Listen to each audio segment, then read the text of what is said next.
Well, hi again, everybody, and welcome to another episode of 100 Yards of Football. Today, we have a very special guest with us. Logan Landers is our producer and engineer, and I'm Harper LeBel. And today, we are going to be joined by John Antonio Abraham, born on May 6, 1978, a great day in the Abraham family.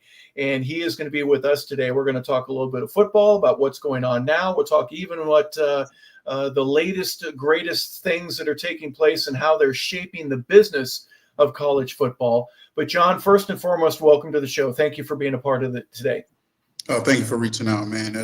Always good to talk to, ex-players, ex-people that really know football and actually know sports. I'm getting older, so the more you get to contact with people and get to, reach out to people and get to know people even at this age is a great experience.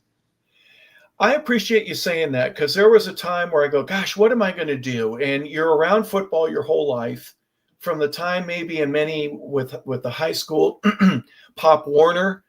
You go to college, if you end up getting lucky enough to be a play in the pros, and then why not take advantage of that? And that's something that I know has been a passion for you, to continue that and just use some of your knowledge and your expertise and pass that on down, or to be able to share that with others that have similar views and want to talk about football as well. Correct.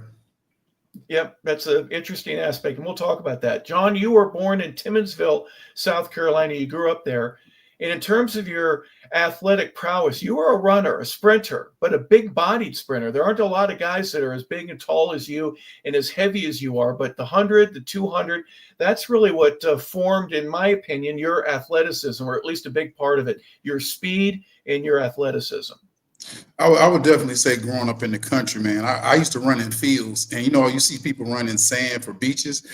I didn't even know that I was making myself faster, making myself stronger. I ran it like, if I was to take you down to Timmonsville, where I grew up, there was probably 10 houses on my street, and it was just a long dirt road. And we used to run down that dirt road. I used to run down the street. Like when I tried to play basketball, I played basketball on really dirt. We didn't have a asphalt. My grandfather and I put up a basketball rim, and I'm trying to dunk off grass. So you gotta understand how that is probably strengthening the legs, getting all kind of agility.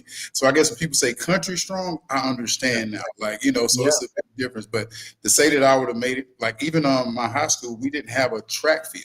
So when I got to Atlanta, I bought our high school track field, and we won several state championships after that, because we always had dirt track. We had a dirt track the whole time I was in high school, so I never had a home event, anything like that. So it felt good for me to be able to give back to my school. So now they can have home events, and also they're actually a powerhouse down there, almost in the track and field realm. Interesting. Wow. I my high school had a dirt track as well. And so when I first found out what a tartan track was, or what AstroTurf felt like, in terms of running or playing on something like that, that was foreign to me until I got into college. But you, growing up with dirt and in a field, did you measure your distances when you were running for fun down this? Well, you never run for fun, but when you were running and doing some training from one telephone pole to the other, was that part of how you measured your distances and how far you were going to go? You literally hit it dead on the head. We had a tree in my yard. I would go from that tree to my aunt's house. And then when I got better, I would go this tree to my other aunt's house. And then when I got really good, trying to run a distance, I would go from the ending of the pavement all the way to my cousin's house. Because everybody on the street was pretty much neighbors. But I don't even know how far it was, but it was always just I know this seems like the same distance from the basketball court. I know the 90 feet or whatever it is, this seems like the same distance. So I would dribble all the way down here, and I'd stop and turn around. And then I used to shoot on the power line, which was way too high, but it was just at least I can work on my arc on my shot. So it was a lot of things that I did. And me talking about it now, it really shows me I worked my butt off to get there. To see the stuff that I have, and I see how the kids have the trainers now and able to go to the gym whenever they want to. We had the park where I was from. So just me talking about my life now, I was like, boy, you did a lot to get to the NFL. It didn't seem like a lot, because when you're living your life, Harper, you don't think about how much special stuff you're doing. You just kind of it just feels like it's planned. This is happening. This is happening. I'm going to college. I'm going to NFL. But now looking back, I'm like, wow, I did a lot. Well, did you have a lot of similar aged kids in the neighborhood? You mentioned your aunt, you've got family and friends that are in the nearby street. Were there a bunch that were your age that you got to use their athleticism and competitiveness in terms of just growing your ability to play and shoot and run and be able to hit a ball and all that kind of stuff? I wouldn't say a bunch. We had maybe 6 or 7 of us. Like I said, it was cousins, but I think my biggest person that was in my life, and I spoke about this prior, was my cousin Tori Josie, and I'm just realizing it now when I'm getting at this age. Whatever he did, I did. Like Okay. he used to lift weights, I used to try to lift weights. He played basketball, I played basketball. I was in band because he was in band. You know, I learned percussion because of him, and I really do feel like if it wasn't for him or whatever he would have like tried to do, I would have did too. The thing was, he was just a smaller kid, but he was a very hard worker. He did everything possible to try to get on teams, you know, but sometimes they say he's too small or he's too slow. But I would end up getting on the teams, and for me, it was kind of like, it wasn't even bragging. It was just showing like, look, I'm doing this for us, you know, because he was literally my next door neighbor. And like, he's one of my biggest idols now, even to the day, you know, being a couple years older than me, my cousin, and not having a lot of friends at the time because we were from a small town. You know, the only time we really got to see friends were in high school. But Tori Joseph was definitely that guy. All my other cousins were more into other things than us, I guess you could say. Yeah. It was Tori older or younger than you? Tori was a couple years older than me. Okay. Older, and so even though he's smaller, now that had to be an advantage for you is that you learned to play when you were 7, 8, 9, play with kids that were 10 maybe or 11, right? That's not easy to do. But I was like a 10, 11-year-old size. I was 6'4" at like 14. So and everybody thought I was going to be like super big or way bigger. And then coming to college is when I got a culture shock, you know, because it's like there are 6'4" guys everywhere. You know, coming in that locker room, seeing, I came in about 200 pounds, 6'4", straight basketball track body, you know, like the sleek, skinny guy. Small waist is what I say, right? You had a small waist. Yeah. So when I came in, and they was like, oh, you play DN? Because I had number 95 on. They said, you play DN? They said, you're not going to make it. I'm sorry, bro. You're not going to make it. I'm like, dang. Like, so, you know, and that first couple practices, that first year was tough because you're dealing with guys that are 21, 22 years old. You're 18. You only played 1 year of high school football, as I did. So I didn't know the stunts. I didn't know the name of all this stuff. I wasn't mentally prepared for all this stuff, but I knew I could outrun all these mugs. So that's what I did. I did because some people don't understand. If you're strong, show your strength. If you're speed, I'm like, look, I know I can outrun these guys. So I was literally running behind the ball, running all the way down the field, making tackles. I was doing everything possible to stay on the field and showing people that I could be a part of this game. I wasn't strong at all. I'm still not strong. I have muscles just for show, not for glow. So it had nothing to do with that. But one thing I knew is that I didn't want to go back to Tillmanville, South Carolina, saying that I didn't make it. So that was one of my biggest things. And I tell so many people, like, I was trying to stay humble my whole life. And it's not bragging if you're telling the truth. And I'm just telling the truth now. Yeah. Well, take me back to Timmonsville now. You're freshman, sophomore, junior. It's basketball, it's track. You threw the shot put. You ran the 100, the 200. So you kind of narrowed it down to sprints. You mentioned running a mile or something like that when you were younger, but you found your niche there with the speed and all of that.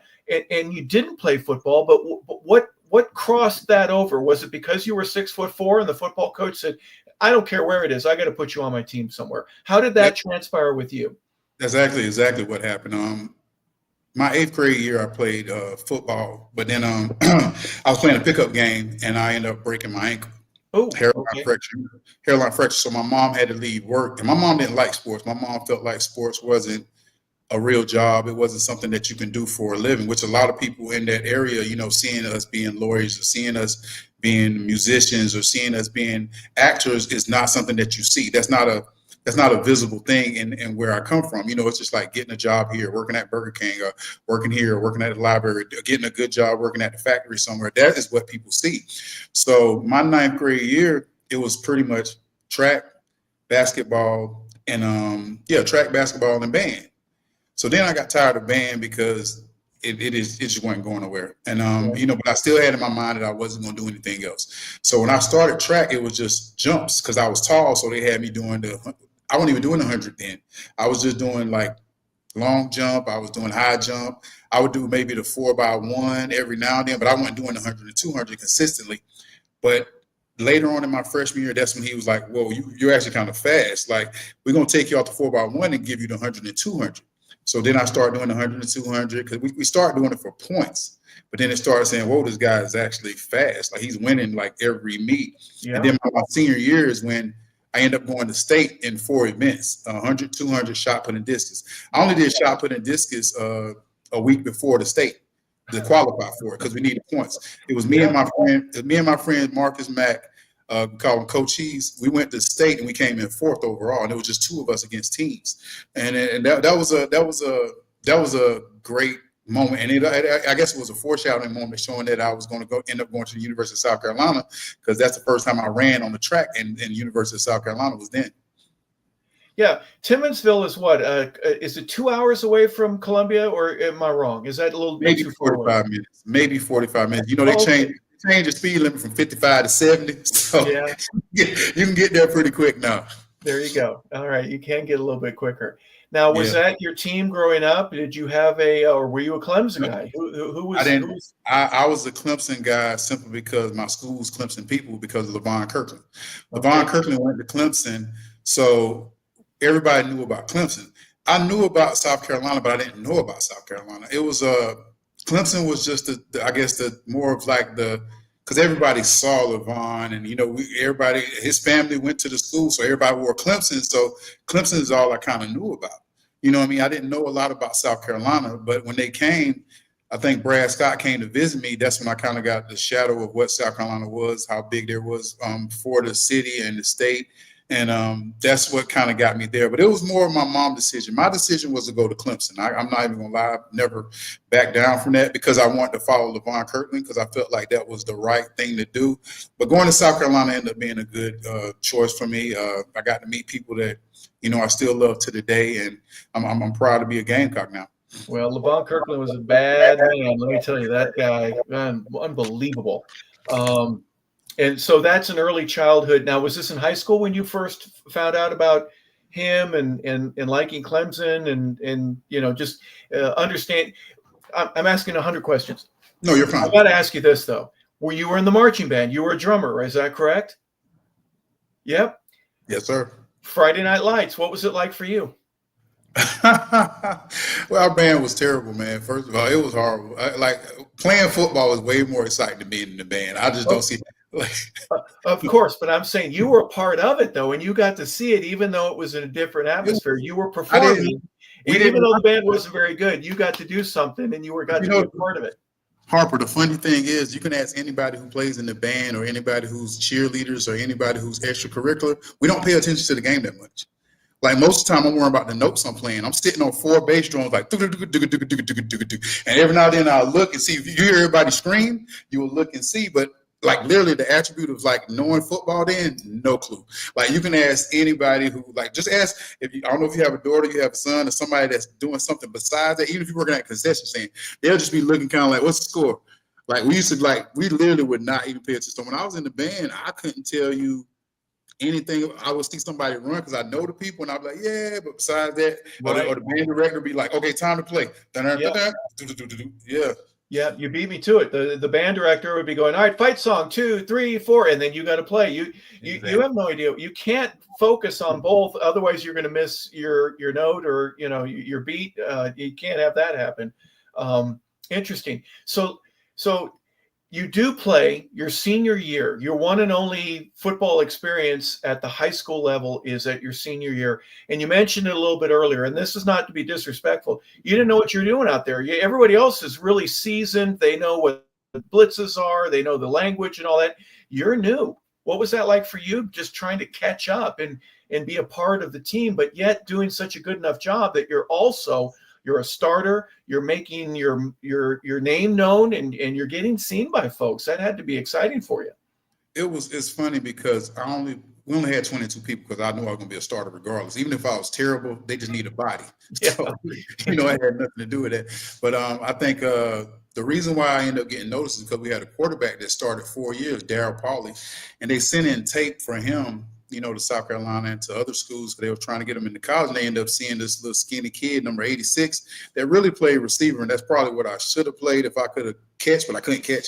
And so, it just couldn't catch. Like, it was not into me to catch a ball. I played a little quarterback. I played a little, receiver here and there. I played tight end also. So I played a lot of positions because we only had 22 people.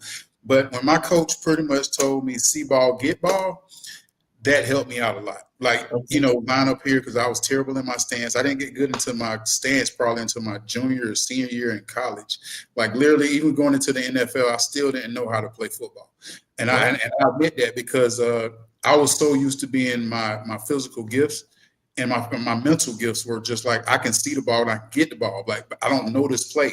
And and really looking back, when I got later in my career or deeper into NFL and I started really paying attention to football, I started like watching more film. I started like understanding what offense is doing. Man, when I say football slowed down so much. And if I could have done that when I was in college or done that when I was my earlier years in the league, I would have been such more sensational player, because all my effort was coming from physical attributes. So if I messed up, I would try to run it down so it'll look good, call it a B right or something like that. So if I messed up, I would like my coach be like, "Oh, John, that was a false step."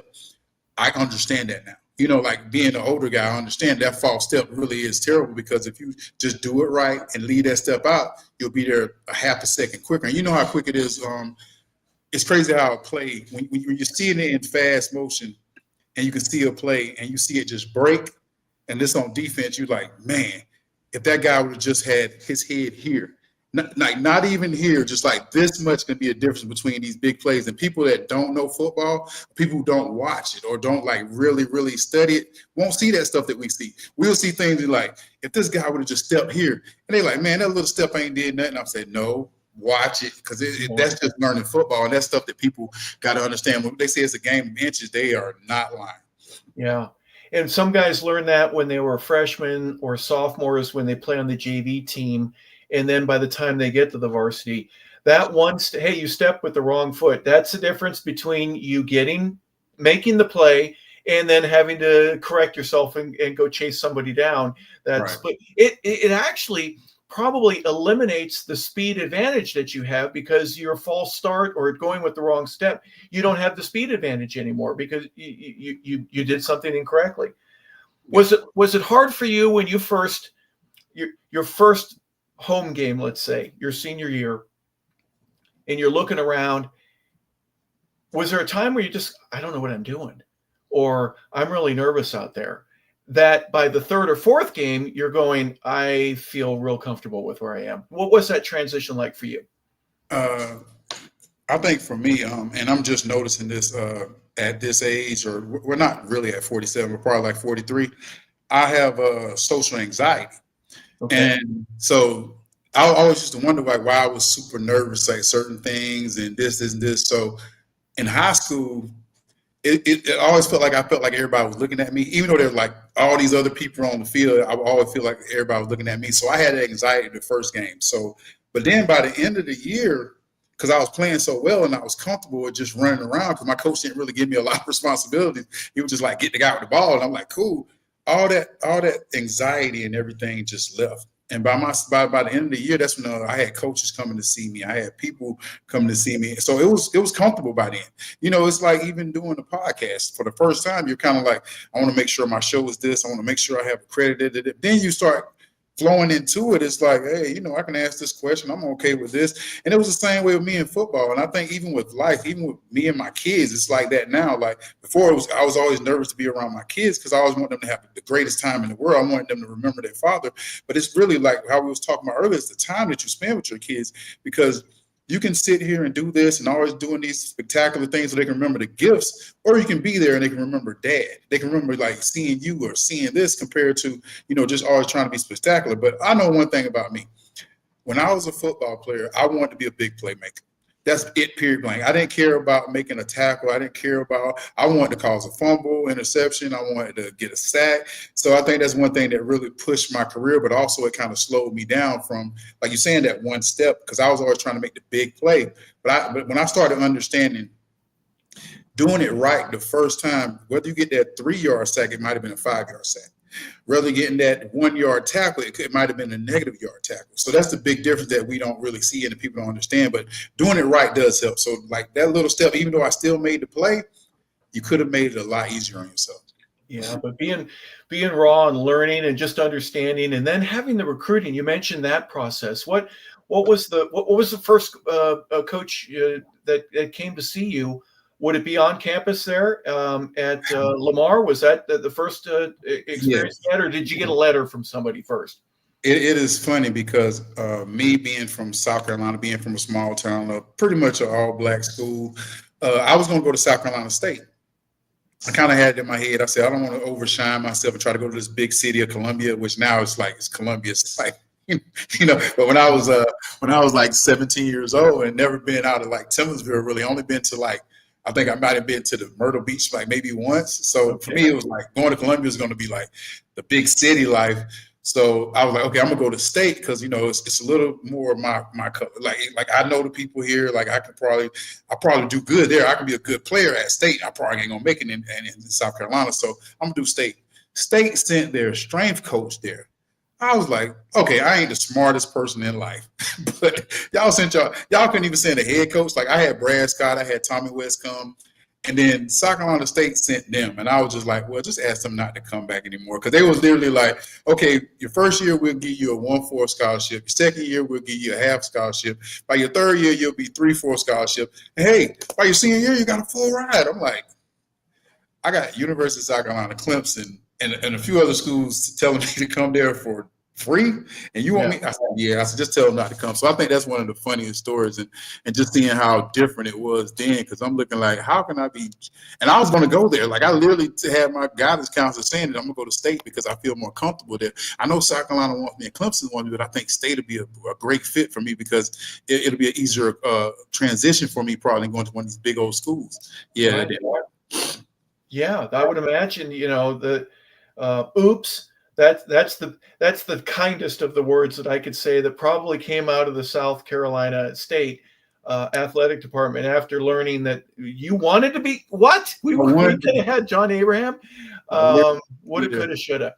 All right, so Clemson, you said Clemson was interested, and how did you make the decision that eventually you were going to be a Gamecock? What was all involved with that? I think a lot of players and a lot of guys made decisions because of their families then. Okay. It wasn't about us as more now. I think the kids have a lot more freedom to choose schools. I think parents back in the day had a lot of, like, well, I would like for you to go here, or I would like for you. I think you'll see more back then that you'll see a lot more of the parents having more control of what school was more comfortable for them, for their child to play at and go to. So my mom she didn't know a lot about football, but she just didn't like Tommy West. She just didn't like the head coach at Clemson. And because my first choice was Clemson. And then I'm not even going to lie about it, because Clemson was going to let me play linebacker. And I felt like I was a 3-4 linebacker. I felt like I've been a great linebacker. I didn't like playing DN because I didn't want to be as big as, DNs then were 260, 270, huge guys, everybody. Right. And I just didn't feel like that was my role. I felt like I was more of a fast guy that could run around and make plays and stuff like that. So Clemson was more intriguing to me that wise. But when she told me, she probably wouldn't come see me as much because it was further away. And so I was like, you know what? I'm kind of like a mama's boy at heart. So I was like, you know what? I'll stay to South Carolina. And also I felt like if you're good enough, they'll find you. I did feel that way. So that's why I was ultimately was going to choose South Carolina State over South Carolina, because I felt like if I was going to make it, I was going to make it anywhere. That's what I really felt. Yeah. Did mom also take into consideration, you mentioned the logistics of her being able to attend more games? It's what, a 45-minute, it'd be 50 minutes for mom because she's going to drive the speed limit the whole time. But did she take the academics into consideration and probably, John, if football doesn't work out, I want to make sure that you've got a great job lined up or something was that part of her philosophy? Absolutely not. My mom didn't know anything about college, and this is not a knock on my mom. It's just where we're from. People just get jobs. They do this. They're normal working people. They don't like the aspect of everything I was going through in life was something she's never experienced. And at first, when I was younger, I thought it was wrong because, we feel like our parents supposed to know the answers to everything. But being a grown up, it's just like there's a lot of stuff as a parent I just don't know. Like my daughter asked me certain things, and so I don't judge my mom, and I'm not mad at her for the situation now, because I just didn't know anything about South Carolina. I didn't know anything about Clemson. I didn't know anything about college. The only college I've really ever been around was Florence Darlington Tech, and that's like where I'm from. So going to a university and no one in our family ever went, it was an accomplishment on its own doing that. So Absolutely. The stuff I went through, and not saying that I didn't take school lightly, but when I went to South Carolina, we didn't have a great culture on, most people were in, I guess, the easy, we used to call it kind of like the easy courses, like the stuff to keep the athletes in school, with Afro-American studies, what it was, criminal justice, things like that. I used to hate when I used to see the screen and you'll just see the same majors for all the football players. So I already know why they're there. They're not there really to graduate. They're there to play football. And if they happen to graduate, oh well. So that's how kind of it was then. And I don't fault my mom for not knowing the stuff, because she never got a chance to attend. But she always was there for me. She always used to call, check on me, and do things that she had to do. Speech and communications is another one of those ones. You go, come on, man. You just go to class and you just play football. Now, what was the football like? Because it's a little bit different. The recruiting trip is, wow, check out the crowd and here's where the dorms are.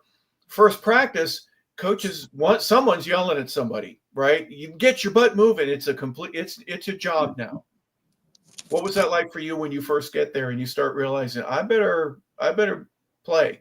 I'm here to get better. I need to really work on this. And we've got Florida and Vanderbilt, and then Georgia on the schedule, Tennessee. We got to get ready to roll. For me personally, I never felt I was going to make it, but I knew I was going to try my best. You know what I mean? I'm just being realistic about it, because like one thing about me, and I'm getting better at it as I age, when somebody says something negative to me, I take it personally. And I think it's the truth, even though it isn't, so a lot of people say you're not going to make it. So everybody telling me I wasn't going to make it made me work harder. You're not strong enough. Okay, it's going to make me work harder. Oh, you're not as fast as them. Oh, it's going to make me work harder. So when I came to South Carolina, like I said, I had the number 95 on, and everybody in there was kind of like 235, 245. Everybody in there, we had a guy called Matt Marshall. Love Matt today. He was the other freshman that came in. 245, 6'4", coming out of high school, benching like 400-500 pounds. And I'm like the freshman that could barely lift. I think I did 225 like 7 times. Okay. So it was just like, there's no way I'm going to make it. So in my mind, I said, I'm just going to have to run. And I know it sounds stupid, but when I was at practice, I made sure, like, when we did gassers, we did anything, I made sure I was the first person to finish the line. Regardless of what was going on, I was going to be the most conditioned person out there. So even if I was able to play or to run as well as I supposed to, because I'm a little underweight, I was going to be running around that dang field. You was going to see 95 everywhere you get a chance to. So it was tough at first. I was blessed to have a guy called Rick Petrie, though, and he was very, I guess, patient with me in becoming a player, because it started off, I knew he couldn't trust me because I kept doing plays wrong. Second year, I knew he was just building a little more trust, and I think that helped me become a better player. Sometimes, they throw you into the spotlight, and I'm not trying to knock other guys, but sometimes they put you as, oh, he's great already. And you don't get those small techniques. You don't get to learn that stuff because people think you already have it. I think we see a lot of athletes that are great. We see a lot of athletes that are stupendous in high school, and then in college, and they go to pro and they don't make it because they don't make that leap. They don't make that change because, a lot of people say you can't skip a step. Sure, oh yeah, he's talented, he has this, but is he smart enough to be in the right place? Can I trust this guy? And with sports, with jobs, with anything in life, sure, somebody can be successful. What is the trust? Like you'll take somebody you can trust compared to the person that might be better suited to do it.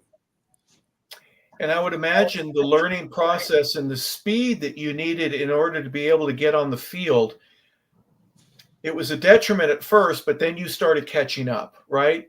Was it punt team or punt block that you were first given the responsibility? You're not the biggest guy out there. You're as big as everybody from a height perspective, but you're smaller. You get to use your speed. I imagine somebody out there said, let's see what we can do when we put this Abraham guy out on the field. Punt team, let's go.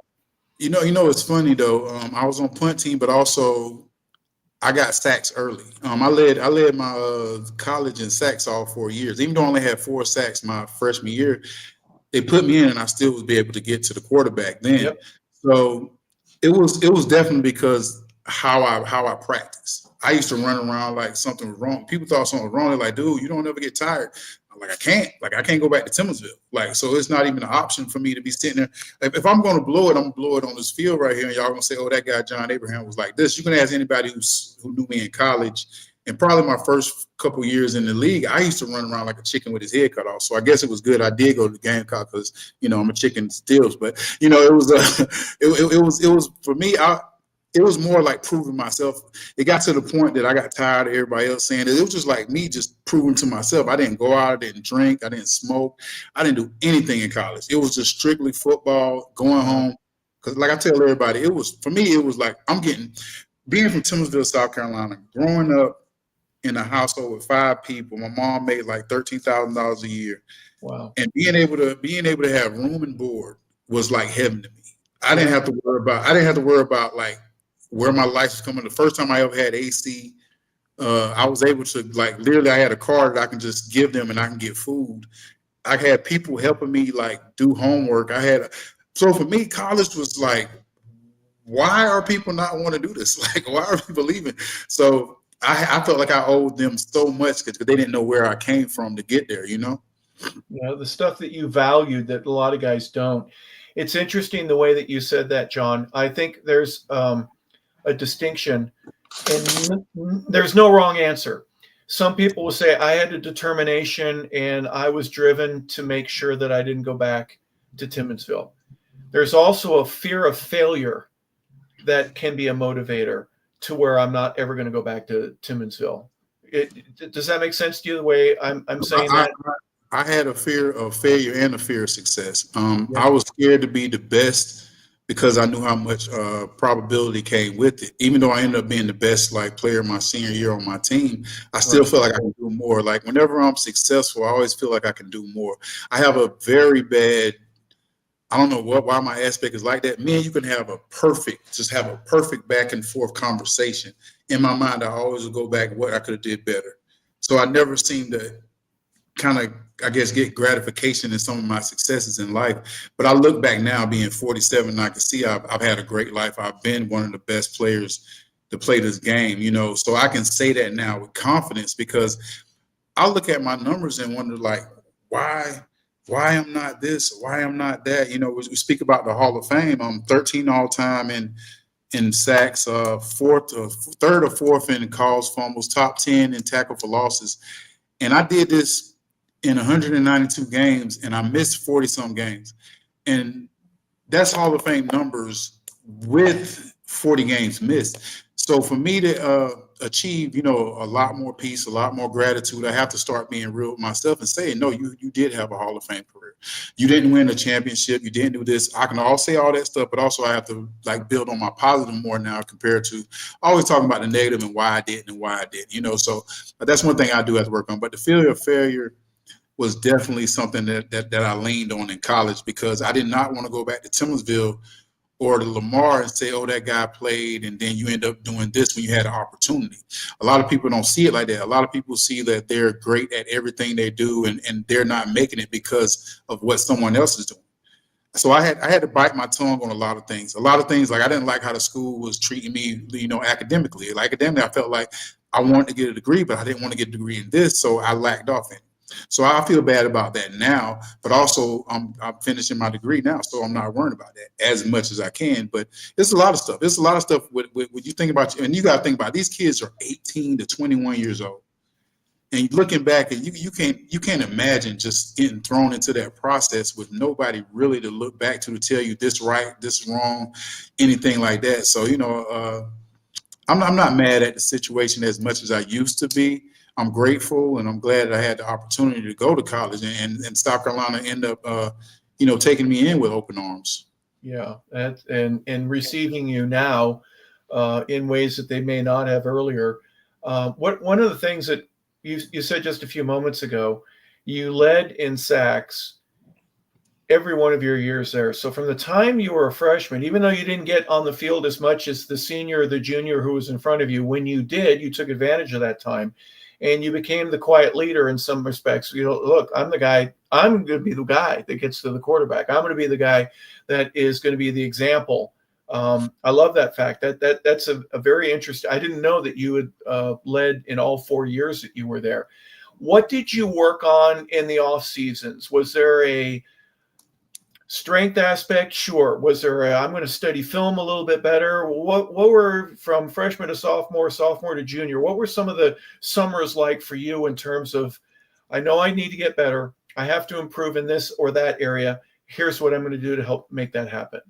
Well, I'm gonna be realistic with you, and I'm gonna be honest with you. I was all about. That's when I did academics. Okay. That's the only time I got to enjoy academics. I put on weight during the off season, obviously, because they wanted us. Because I was like 215, and I got 225, and my senior year I got to like 235. But that's the only time I got to enjoy my academics. I couldn't go to Maymester if I had a 2.0. So I would keep my grades like 1 point something. So then, like in May, I could take Maymester. I didn't have to go back home.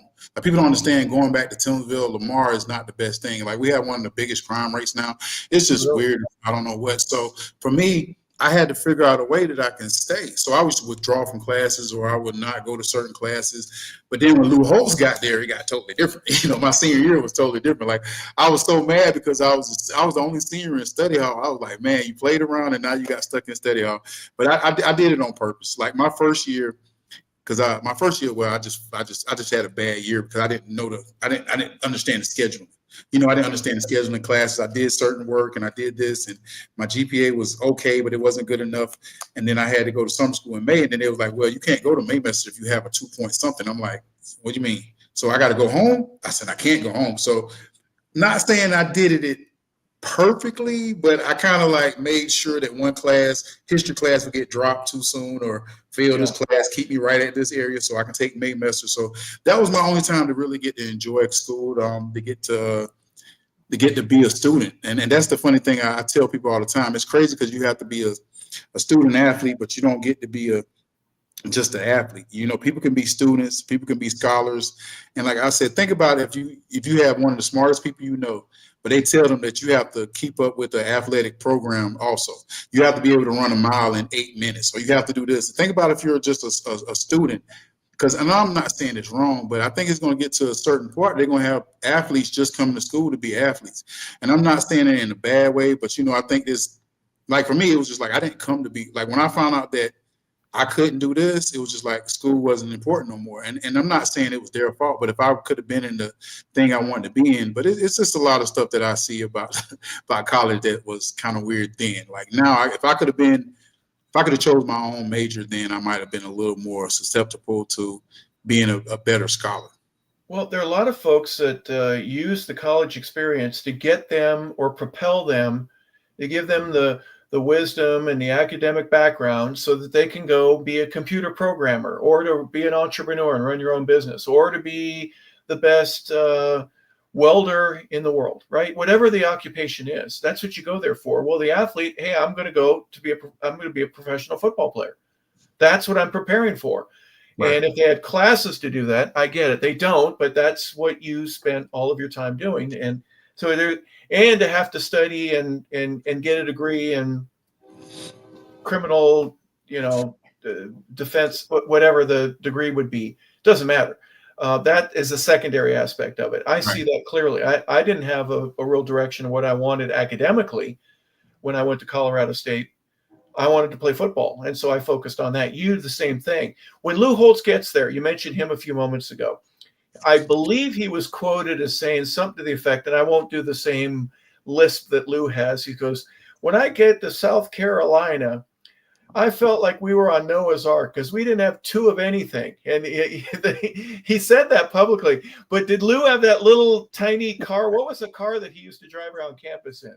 Oh, you're talking about the cart. He had like a little golf cart that he used to ride around in. Yeah. I can say the big thing that Lou did was change the culture. And I'm not saying this to knock the players that were there. I'm saying it more to knock the kind of the coaching preference that was there. When I got there, they didn't care about what the players did outside of football. Okay. I used to come to the dorms, people be drunk as hell, coming to practice, smoking and doing all that stuff. And I didn't know, I didn't do it because I didn't want to do it. And I'm not saying they're wrong, they're college students, but I was like, this is crazy because we got great players here because I know these guys personally. But like I said, they're 18, 19 years old. And when you're coming to a culture, you can have a different mindset, but you also want to be accepted. You know what I mean? So like when I first got there, I really wasn't accepted because I never did anything. But then when they saw how I played, it was like, nah, well, this guy's pretty good. We're going to go ahead and let him do his thing. But I saw a lot of stuff that, when Lou came, he just changed the culture so much. The first thing he did was in a team meet, he said, I heard South Carolina has a drug problem or, et cetera, et cetera. So he closed the door. He said, everybody going to take a drug test right now. And if you fail the drug test, you're off the team.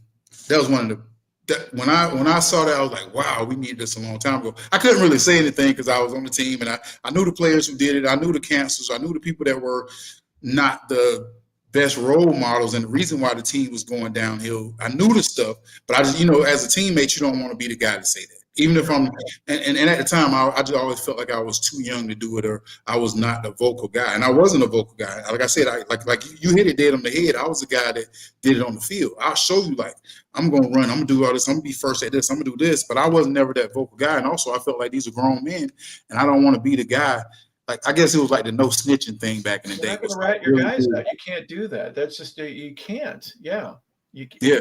They're going to have to rat themselves out. Go ahead. Lou has the test. Go ahead. Yeah, so Lou had the test, and even though I was a first-round pick that year, if I could have had Lou my whole career, I'm not saying I would have been the first pick that year, but you would have noticed the difference of where John Abraham was as a football player because of that Lou Holtz. Just that 1 year, he moved me from defensive end to outside linebacker, because he saw what kind of guy I was. Like, literally, it was like 2 days before the season started. He said, hey, John, you want to play outside linebacker? I said, hell yeah.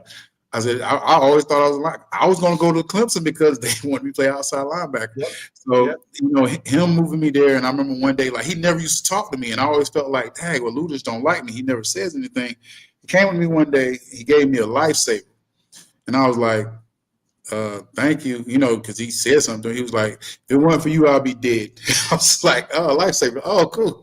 I was like, thanks. So, that like eased a lot of stuff for me. It felt so good, him coming up to me and doing that to me. So it was an experience, man. Like, being around Lou Holtz, you have certain people that you've been around, and that person is a special person because of you, just that one moment you might have with him.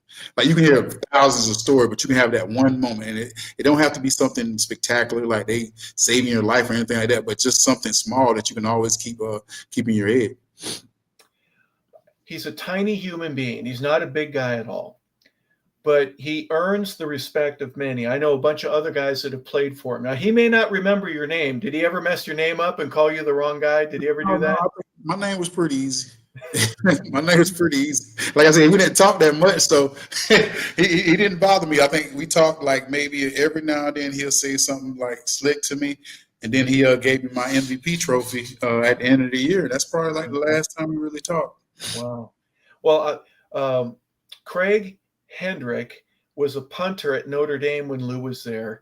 And he was also a kicker, and he missed about a 53-yarder. It was a long kick. And Lou, before they go out there, can you make this? Sure, coach. What's he going to say? Of course I can make this. And he shanked it. He missed it by 20 yards. The ball, it ends up in the bleachers. And Lou went up and grabbed him by the face mask. He says, no, Greg, don't you ever kick another ball for me again. And he called him Greg. He called him the wrong name. Yeah. But afterwards, Craig would tell me, he goes, you know what, that guy remembers me. He will take my call if he ever need, if I ever needed anything from him, if there was a charity event and I needed an autograph that he signed a cap or something, he'd do it for anybody. He always remembers and takes care of the players and the kids that played for him in a very special way. Have you had any experience like that with Lou? He definitely remembers everyone. Like, and I don't care if you were big or small, he does remember. I can't say that. He has open arms to every player that he's ever touched, even if it was there for a year or two, even if you were there for, even if you transferred before he got there. It's just like he knows stuff like that. I think that's what brings his presence to be so big. Like the size of a man doesn't matter, but the impact that you have.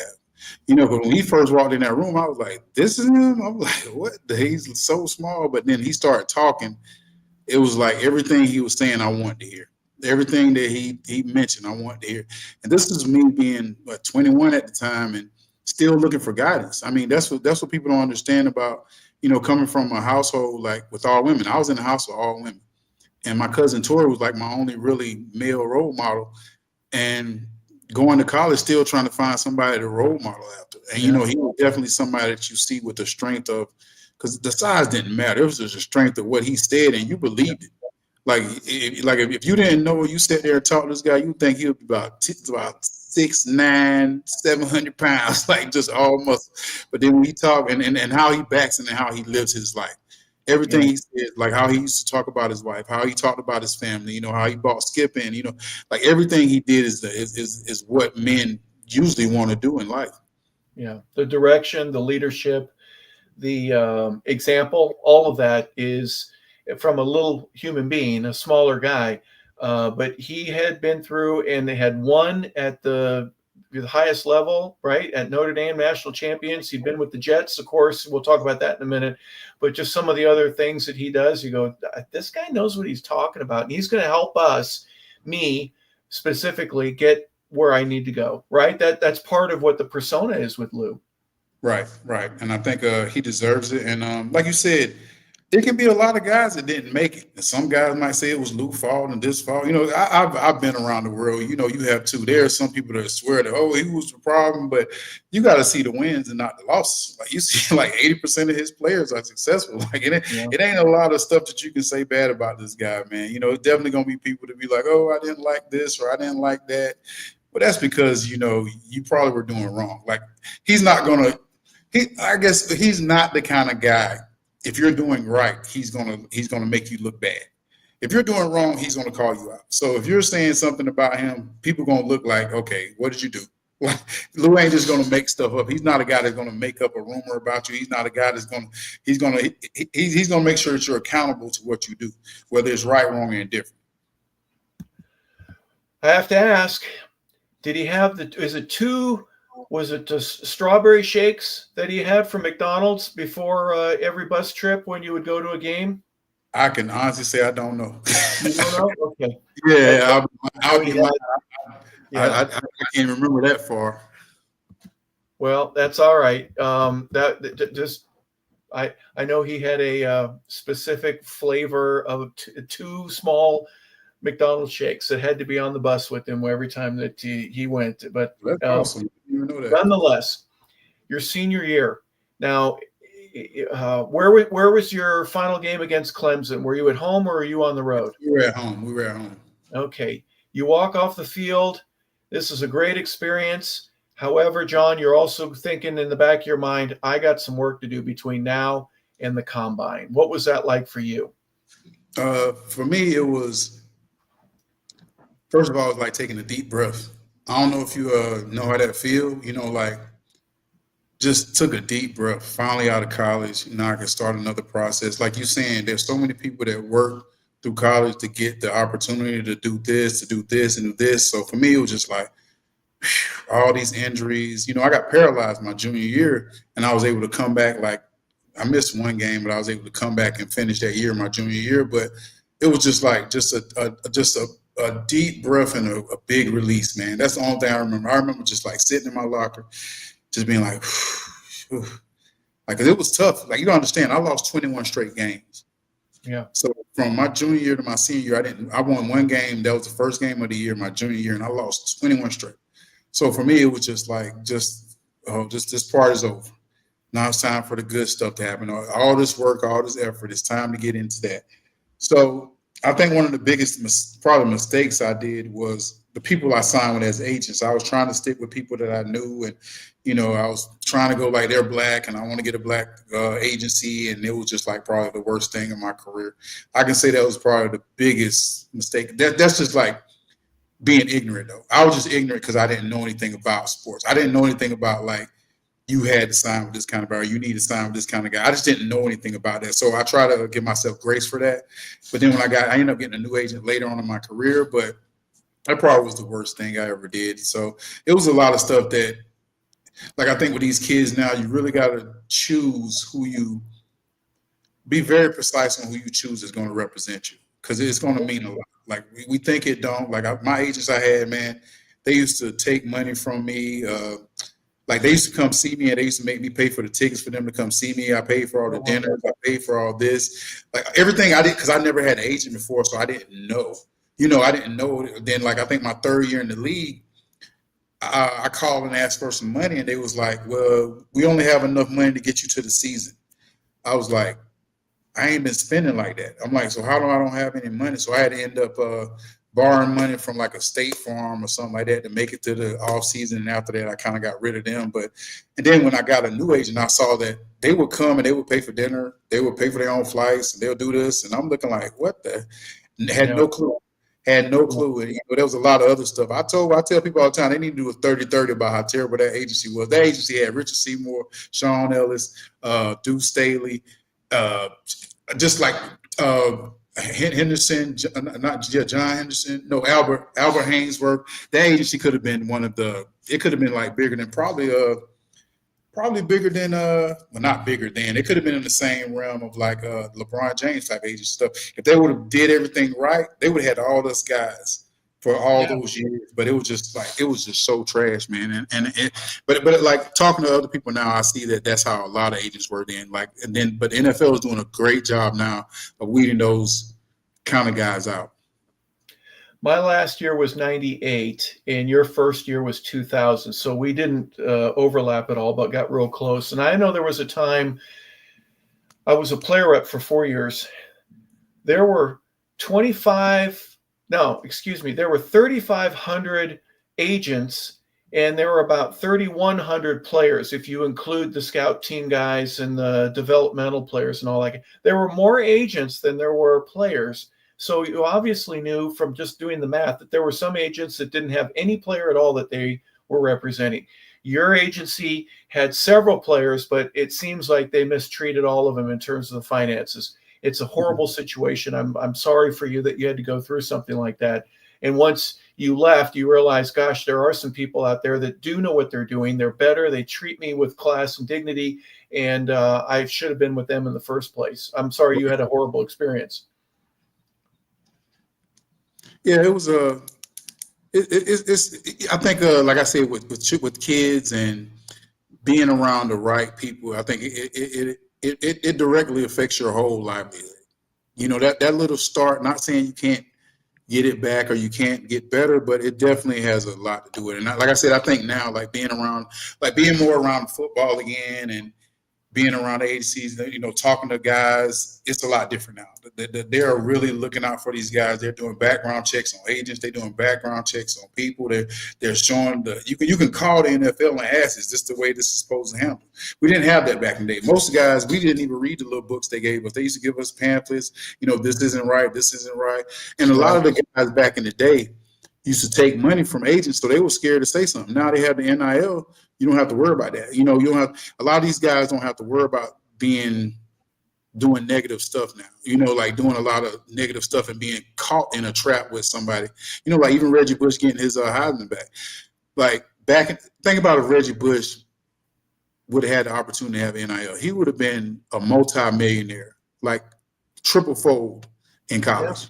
The money he could have made, even the money now he still can make for them being Reggie Bush if he got an NIL, would be ridiculous. So it wasn't right then, but people are starting to understand, like, I'm not saying it was needed, but it would have been helpful for a lot of these situations and a lot of these players that got in the. Think about how many guys didn't end up going to the NFL because of stuff like that too. Like even with I don't smoke weed, but weed is a lot more lackadaisical now when it comes to the NFL because they understand the mental part of it now, and even the physical part when it comes to like health and stuff like that. But I know a lot of guys that like Ricky Williams, for say, think about if he could have like still had his career and still like partake. I don't, like I said, I don't partake, but you think about the health reasons and think about how Ricky Williams' career would have probably been totally different. We've been sitting here like, wow, he was one of the greatest ever. So it's a lot of things that we have to indulge in with growth, like growth and just understanding.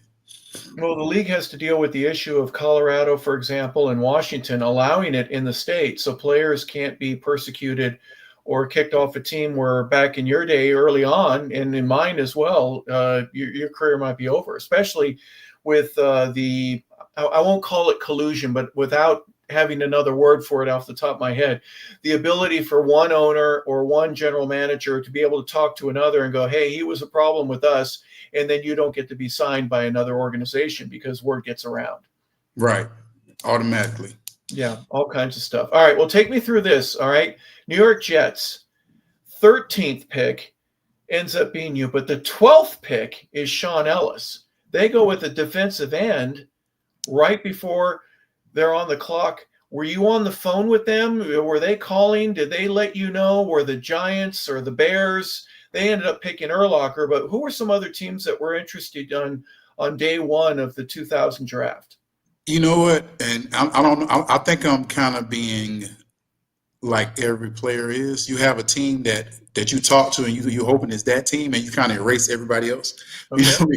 You kind of have that fantasy team, and it was San Francisco for me.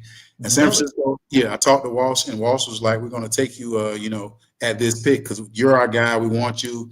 And I'm like, "Cool." And I'm like, I'm like super happy. I'm like, because San Francisco, I had a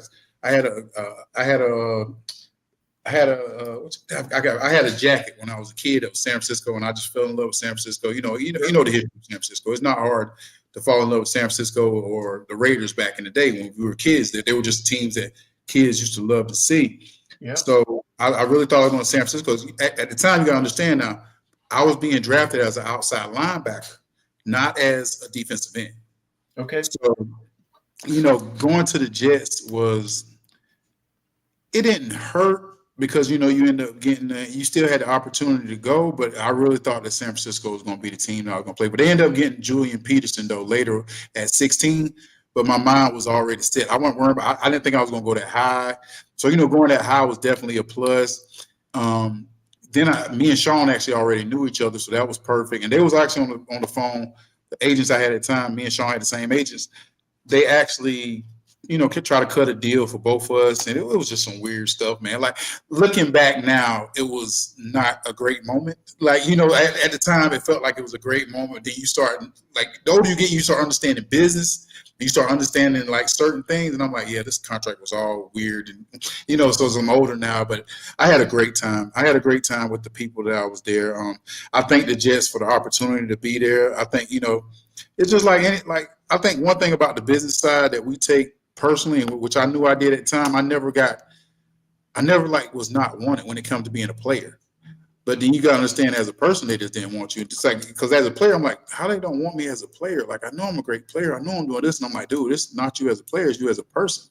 So as a person, they don't feel like you fit the mold that they want. And I'm looking like, oh, that hurts too.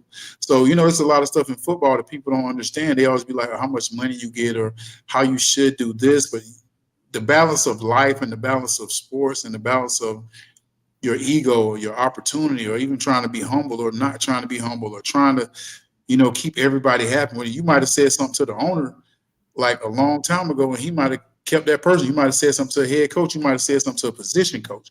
So it's tough being in the league, man. Yeah. There's so many strange things that come into your gainful employment. I'm using that with air quotes with any organization. 3 picks in the first round, though. That was pretty interesting. So the Sean Ellis goes 12, you go 13, and then later on in the first, Anthony Beck, the tight end, he ends up getting selected as well. So not very often that 3 first rounders go to the same organization. You had mentioned earlier that just 3 picks later is when San Francisco is on the clock. Was anyone else on the phone with you? Like, did the Giants, I know they picked just before, and then they go with somebody else. Was there any disappointment from another organization that you thought you would go to, or did it, it worked out? I knew I was going to be a Jet, basically after the 10th or 11th, 12th pick was selected? No, it was basically like literally San Francisco was the team I was waiting for. Like Yeah. I had like I told my agents, I said, okay, I think San Francisco is going to take me for outside linebacker because Bill Walsh told me he's going to take me, so I trust Bill. But then because okay, this is something I just learned this year. Like literally, this is a take that I just learned this year. Okay. So me, Julian Peterson was at the draft. And we was just talking about, like, I was like, man, you know, I ended up going to the Jets. I said, you went to the team I wanted to go to. He was like, man, you know, I was going to the Jets. And I was like, what you mean? He said, no, I was going to the Jets. I failed the drug test. I was like, oh, okay. Really? Yeah, he said he ended up dropping. I was like, wow. And I'm sorry if he get mad at me for saying this, and I don't think he really cares. No, it's like, but it was just funny because I was like, oh, that man. He said, yeah, man, I failed the test. He either missed the test or failed the test with the Jets. But he was like, the Jets was on me. He was like, the Jets was going to take me at 13. And I was like, and if you look at us as players, we were almost the exact same players. And so like, him end up dropping to San Francisco, end up being, you know, just funny as hell. And I promise, he told me, and I was just like, wow, like I never knew that. So that's why I was saying, like, all this stuff about, you know, it changed a lot of people's careers, like small things like that we don't even know, like, you know, something we never know about, you know, people don't talk about. But, you know, we're so far out of football now, we can talk about a lot of the stuff that happened, like the negative stuff that happened, the bad stuff that happened. It's a lot easier now because, and I think this is and I'm glad that you're having this, you have this, Harper, because we didn't have this as players. We weren't able to. We had to take things on the chin. A team could say this guy is this. We could not fight for ourselves. We could not say that, well, I didn't like this because this coach said this. I missed this tackle because of this. This play did this. Like, we didn't have this back in the day. It was no kind of, like, I remember the media used to tear into people and we would never know. And I could sit here and have a whole conversation with the guy. He said, well, the coach told me not to go in the game, or so-and-so happened. So now we have this opportunity to say what really happened, so people can not judge us as people, but they can judge us as, you know, what really happened, you know. So that's why I'm glad you have this kind of opportunity to do this. You know, a guy like Deion Sanders, who I was teammates with for 3 years here in Atlanta, gets ridiculed. Deion never hit anybody. Deion wasn't a guy that would stick his shoulder into anybody and tackle the way that some of these others. I wasn't there, but I well know that our owner and the general manager had a conversation with Deion that said, you do us no good when you're hurt, when you're injured. You almost tore your shoulder off when you made that tackle. Let's do this. Get the guy down on the ground, but you don't have to go head first into anybody. Are we clear with that? I'd rather have you on the field playing than in the training room. So there's guys that are out there. Deion won't hit. No, Deion hit as hard as anybody. When plastic meets plastic, it makes a certain noise. When there's a thud, Deion has created many a thud in his day. To his credit, that he would do that, but he was given the green light to not have to do that, because what value is he on the field when he's not on the field? What value are you if you're hurt? So I get it. Right? There's a different way of looking at stuff. And that, you know, also, John, that there's a lot of guys, you go into the last 2 games of the year and there's an incentive, there's a bonus in your contract for playing. And all of a sudden this guy started all year and now he's not starting, or he's not getting the amount of playing time that he needs. Have you seen that video of Gronk? He's on the sideline when he was with Tampa. He goes, man, I need one more, Tom. I need one more from Mill. Tom goes, okay. He goes right out there, completes a little pass, $1 million. $1 million. In the early 2000s, no one would have done that for anybody. Right. And that's what the stuff I'm saying. That's why I'm glad that we have this opportunity, because you hear about, I have this one story, and I have a lot of stories when I was in New York, but this one story is like, I hurt my LCL during the season, maybe the 13th game, and we ended up making the playoffs. And I told the coaches, I couldn't turn the corner. I can't turn the corner. I said, well, just go warm up. We're going to put you on it. We were playing against Pittsburgh. We'd have beat Pittsburgh, but we had a kicker miss 3 field goals that game. Okay. I probably could have played the next week, but but it literally was a 6-week injury, and that was the 6th week. But I told everybody, I'm gonna be ready to play. They said 6, I'm gonna be ready in 6 weeks. I wasn't ready. Like, I couldn't turn the corner. Like, it's different if I could have, did something. Maybe if it was a shoulder, I could have played. I played with broken fingers. I played with groin injuries. I played with everything. And then, like, even to the day, oh, he gave up on us in that Pittsburgh game. He gave up on us. I was like, what? And it's like the coaches told me to go out here. We know you're not going to play. But having you on that list is more scary for the team, so they got to prepare for you. So we're going to act like you're going to play. If it's just a game time decision, if you can turn, we'll play. Cool. But like nobody had my back. Like none of the coaches. That's when I knew I didn't want to be in New York no more. It had nothing to do with. I could have dealt with everything else, but when somebody just throws you out there and they were just talking so much trash about me in the paper, like, oh, F him, he ain't this. Like even today, somebody still said, well, he gave up. I'm saying, dude, but nobody talks about him having an LCL injury. And the reason why he didn't play in the playoffs is because of that. Not because like it's literally like they acting like I played the whole year and that game, I ain't gonna play because no, it was literally I had an injury and it's like the whole storyline is so weird to me because like if you got a messed up shoulder and you try to come back before that, but you can't make it, and then people start talking trash. I was injured and didn't play. It's not like I just sat out. Like that was the craziest thing to me, man. In baseball, it almost appears like they give you time and then more time. They don't want you to be back on the IL, so they go, especially with the pitcher. They're so fragile with the pitchers, excuse me, especially with the ones that have big contracts. They baby them in many respects. John, I would imagine you want to ring as badly as anybody else. You would want to be out on the field. Why on earth would somebody say that you wouldn't want to be on the field other than the fact that you're hurt, you're dressed, and you're going to be a decoy for the roster, but you wanted to play? Are you kidding me? Harper, just as good as I do the narrative they want to put as a player so they can knock your marketing down. Like, okay, this guy didn't do this, he didn't do that. Like whenever it comes to a contract, even this is my 5th year of my contract. This is my last, and I ended up getting hurt, and I ended up coming back the 6th year. But like, okay, for instance, let's say I didn't play the whole because they franchised me that 6th year, right? Yes. See if this makes sense to you.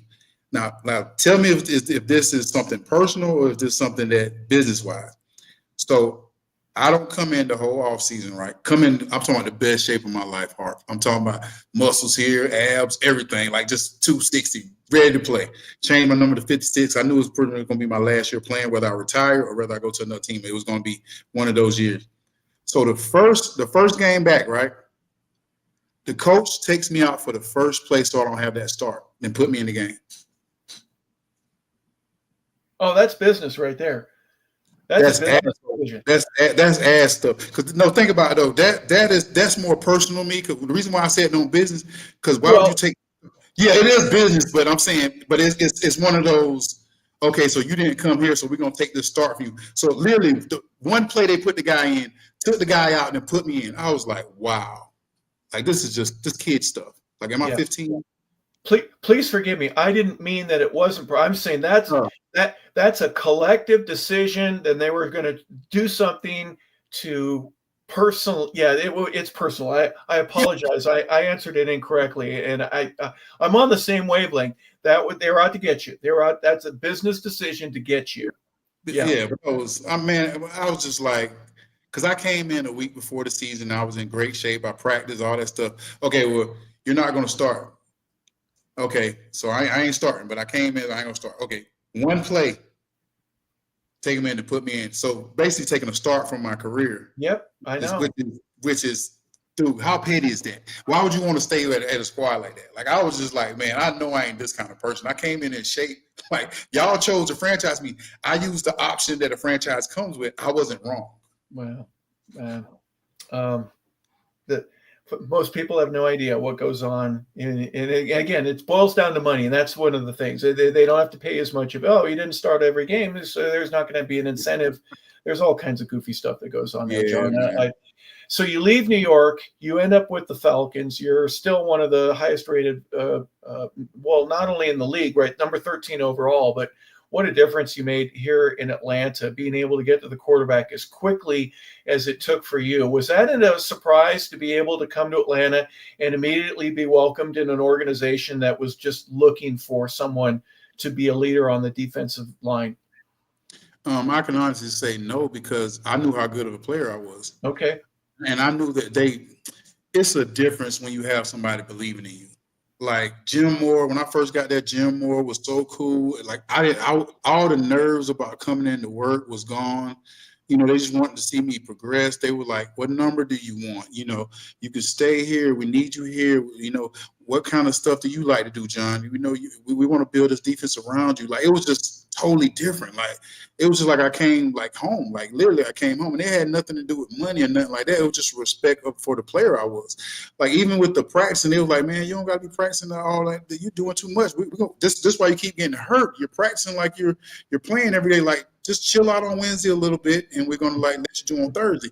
My only problem was that I didn't do more for Atlanta.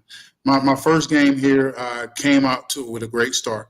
We were playing Carolina. I had 2 sacks, 2 caused fumbles, and it was a minute to go on the clock. And I think we were up like 7 or 6. I can't remember exactly, but we were winning. And everybody was kind of down, and we went for it on 4th and 1, didn't get it. So we had to go back on defense. And my coach was like, "John, we don't have anybody." And I already, how it is, bro. Once you take the tape off, it's like the game is over. Your body is resting now. I took the tape off. I kind of like took my tape off my feet because I think it was up 9 or something like that. But they didn't have anybody else to pass rush. They put me in the game. I ended up ripping my groin again. Oh, and when I said it was so depressing, man, I was like, man, why me? And it was just like another tragedy in my career because that year was going to be my year for Atlanta. Like the first game, you have 2 sacks and 2 things, and everybody we played that year was just not going to be like that. And then we had the situation with Mike come up, and it was just a long year, man. But I wanted to give my all to Atlanta, and I don't think y'all really ever got to see the greatest part of John Abraham, the greatest player, the greatest person of anything. I think a lot of my off the field issues with family, with trying to stay healthy, really took my career down. Even though I had a good career, I don't think y'all got to see the Abraham that I wanted to really put on things. And it was just strictly because my mental wasn't always focused on being the best person. You know what I mean? Very interesting. One of the things, I picked these 2 pictures out on purpose, John, not because they're similar, aside from the uniform and the helmet design, but just the body angle. The sprinter that I see in you, just with your feet, the angle, a lot of guys, they run and their toe is a lot higher or lower. I don't run like a sprinter. And that's, guess what? I don't have the speed of a sprinter either. But just the angle, the body lean, the big arms, because that to me, when you run, and I've talked to some Olympians in the past, I've mentioned to a few of them, I go, talk about your hand strength, where you're pulling and ripping, and whether you're touching your forehead or your temple, the angle that you do, and how important are your hands in terms of your running ability. And I had one guy, he was from Trinidad. He won a silver medal. No, I'm sorry, a bronze medal in the Olympics in the 100.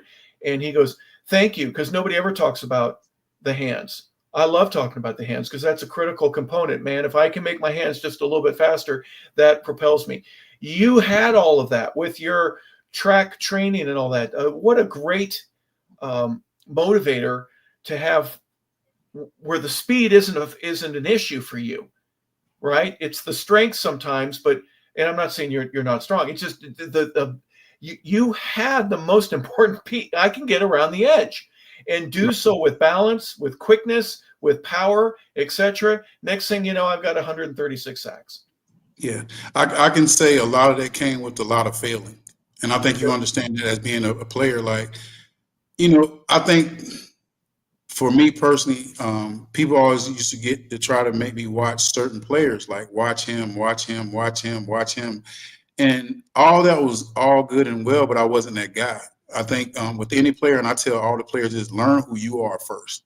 I'm not saying you can't watch a certain player and like try to emulate them, right? But you have to learn what you're good at.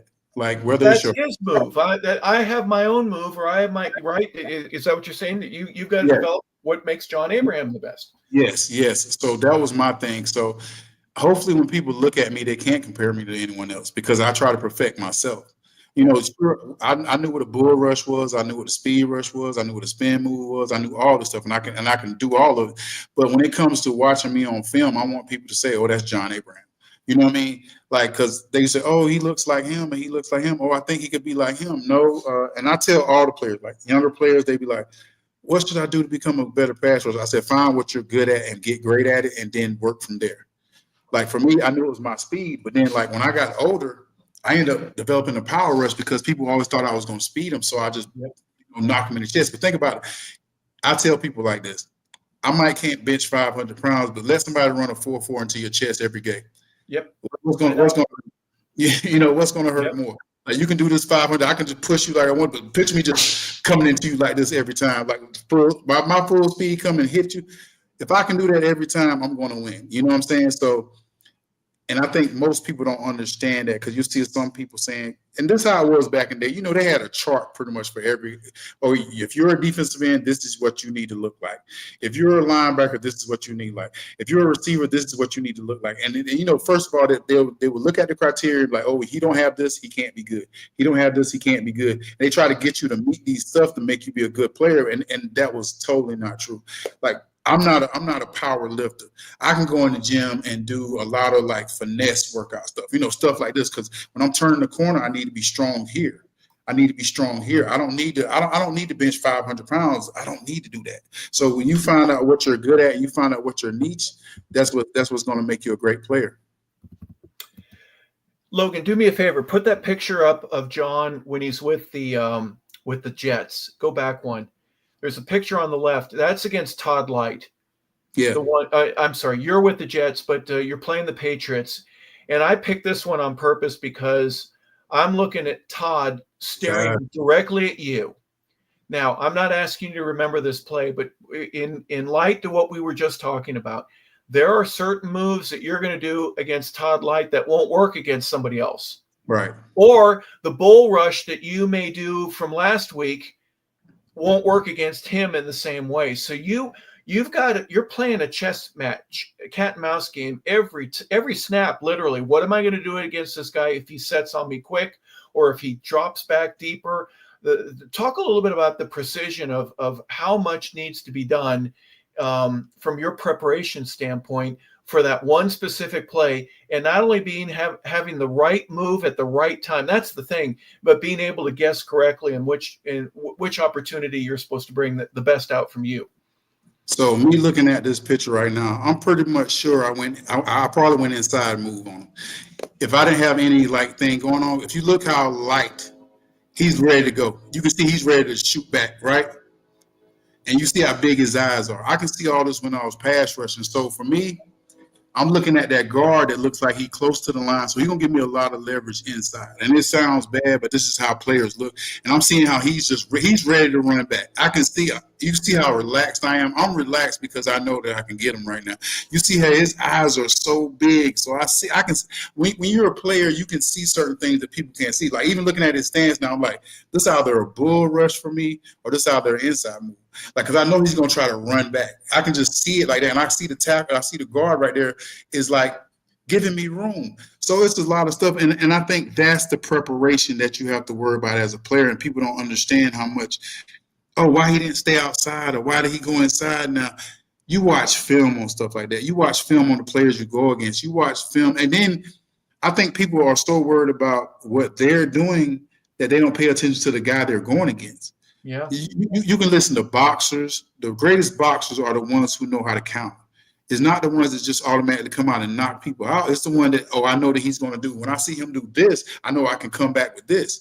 That's pretty much what a great football player does when it comes to a receiver, when it comes to a quarterback. A quarterback can sit there and watch a linebacker. And people don't understand why Brady was good. People don't understand why Peyton Manning was good. It wasn't because they were good players. They were good at noticing what everybody else does wrong. And when you can get good at that as a player, you'll be a great player. Like a lot of times it's not about you all the time. Because people always say, so John, what did that person do to make it hard for you? I said, it wasn't them, it was me. I said, I probably should have studied that more. I didn't see that in him and da-da-da-da. And if you really look at life, that's what it's about, especially when it comes to anything else. If you don't study your kids, if you don't study your job, if you don't study things and you expect it to continue to be great, you won't. Like I said, just looking at this play, I said, I know I went inside. Like I might have started outside, but it's like in my mind, I'm looking like I know I went inside on him right now. Yeah. And the fact that you could, right? Because you had the speed to be able to do that. Reggie didn't have that same speed, but he had the power. Who else could have? Bruce had the speed, right? But he'd swing and try to wrap around you. Just everybody had a different technique that they worked on. Ultimately, I bet you on most plays when you go against number 12, right? TB12 is he got rid of the ball right as I was getting ready to hit him. That guy was smart. He had a counter for me. He knew I was going to get there in 5 steps. He had 4 steps to be able to get rid of the ball, and he would do that on most occasions, right? That's what makes the chess match of this game so much fun to talk about. Exactly. Yeah. Anyways, all right. Well, let's move back on to Atlanta. Logan, I'm sorry. I wanted to take you. We went down memory lane with that one. Now we're going to go back to Atlanta, and then you finish up with Arizona. Real quick, let's just any highlight or low light during that time that you want to discuss in terms of just, I wish Atlanta would have gone further into the playoffs. I wish I would have made a bigger difference in Arizona. The first year in Arizona, you had 11.5 sacks. Welcome, right? I'm sure the Cardinals said, thank you. We need someone like that to come in here. Yeah, that's the most you'd had since 2010 when you had 13 with the Falcons. Double digits, getting to the quarterback, a lot of great moments, John. It's just how it ended. How it ended with the Falcons really hurt. We played Tampa. Game didn't really matter. We already had the NFC South. Mike wanted us to play in the last game. It was like the 4th quarter, and I ended up getting hurt. And so in the playoffs, I didn't get to be John Abraham. I played that whole year. I came back that year because I felt like we had a Super Bowl team that year. And I knew I was going to be a catalyst for that year. And we ended up losing to San Francisco, and I didn't even really play the whole offseason. Like the time, I literally turned down money, stayed in Atlanta, made it through the year healthy. Last game, it didn't matter. I was on the field in the 4th quarter, and I'm like, I don't know why am I still out here. And maybe I shouldn't have thought that way. Maybe I should have said, you just enjoy yourself. But I was kind of trying to enjoy myself. I said, let me just try to get some sacks or something. And I ended up getting hurt, and I had a high ankle sprain. And trying to be how I pass rush and how I played, I knew I wasn't going to be. It's going to take a while to be back. I mean, I did so much rehab. We had a week off.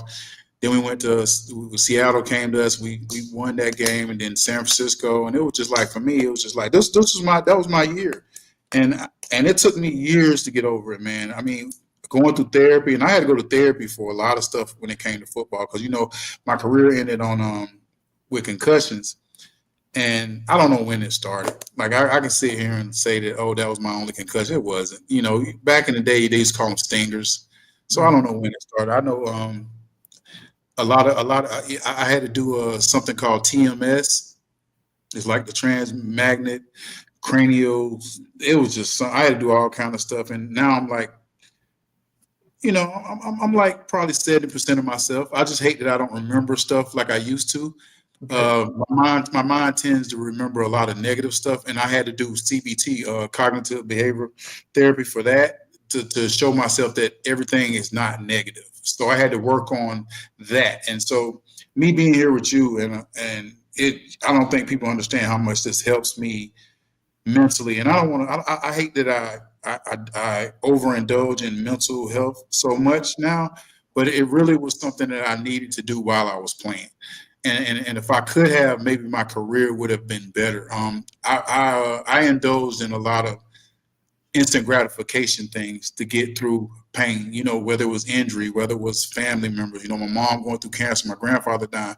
I didn't know how to express it. So I would go drink, or I would go, do something that was instant gratification. And then you have to keep doing that instant gratification thing because when the pain keep coming, you keep doing instead of just facing it as a grown up. So me even being back, being able to go to the Jets now, and people still say good things. Me going to the Falcons, being a part of their organization now again, is a very big Band-Aid that I needed for a lot of stuff in my life. I never hated the Jets. I never hated the Falcons. I never hated the Cardinals, but it would seem that way because you have a bad relationship when you get cut or when you have to get traded or something like that. It hurts. It hurts because we see these as relationships, and I'm not talking about just the coaches and everything. We see this as a relationship. This is a point of my life that I was a Falcon. And, in my mind, I'll always be a Falcon. I love the Jets. They gave me the opportunity to always be a Jet and always be a Cardinal in my mind. But, not having that opportunity to leave like you wanted to or, say certain things, especially because I felt like I gave a lot to all the organizations I played for. I felt like I gave a lot. And this is not even physically. I'm talking about mentally, the stuff you have to deal with. Like when I was with the Falcons, I adopted my nephew in my last 2 years, and I was raising my nephew in Atlanta, and that's one of the biggest reasons I stayed. Plus, with the opportunity of probably trying to go to the Super Bowl, and my nephew ended up not having the greatest, I guess life after that. A lot of stuff went downhill after I got cut from the Falcons. He kind of went his way, and it's just a lot of stuff that people don't understand about. It's more than just football. When you're in a place and you bring family members to live with you here, or you start a relationship with someone here, or so people always see it as, oh, you get to go to another team and do this, but you understand I had to build something here, so it's a lot of stuff that that I had to go through in life that I'm happy I went through now, because I think it definitely made me a better person. But it's just like I said, I'm glad we have the opportunity that we can just talk about stuff like this now on Harper on camera, and people can kind of see like, oh, this is why he was like this. Oh, this makes sense. Oh, he was dealing with this. Oh, I didn't know this. So stuff Right. like that. Yeah. Yeah, the insight is interesting. John, I know that there's some organizations, there's some colleges, I'll use the Raiders, or in Los Angeles, now in Vegas. Once a Raider, always a Raider. Right.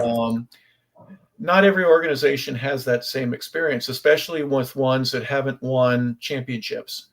The Jets won the third Super Bowl, but they've been fighting to get back ever since. Atlanta has been to two. Arizona's been to one, I believe, right? They've only been to one. Yeah. One or Different two, organizations. So I don't have a once a Falcon, always a Falcon. I've never heard that once from anyone. I've never heard it. So even though most of my career was spent here, and a great majority of yours was here as well, it's interesting that you say that they've welcomed me back, which is great. I'm happy to hear that you've had that experience, because some guys don't have that, right? They don't, and for a while you didn't. Yeah, yeah.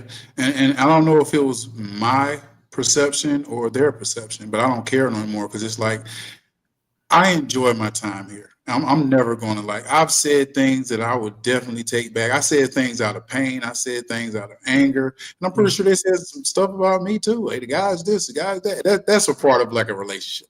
As long as it ain't nothing we can't talk about, nothing that we can't really be grown-ups about, I'm fine, man. And like I said, I want the opportunity to still be in the black and red. I want the opportunity to be known as a great player for the Falcons and the Jets and the Cardinals. I want all that opportunity, so I'm not going to push away from it like I did before.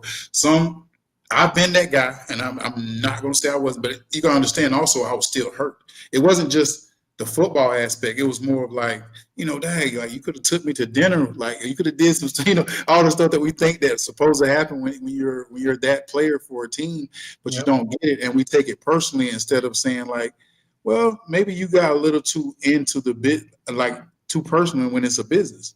It's a business. Every player is not going to be their guy. Every person is not going to be the person they want around. That's okay.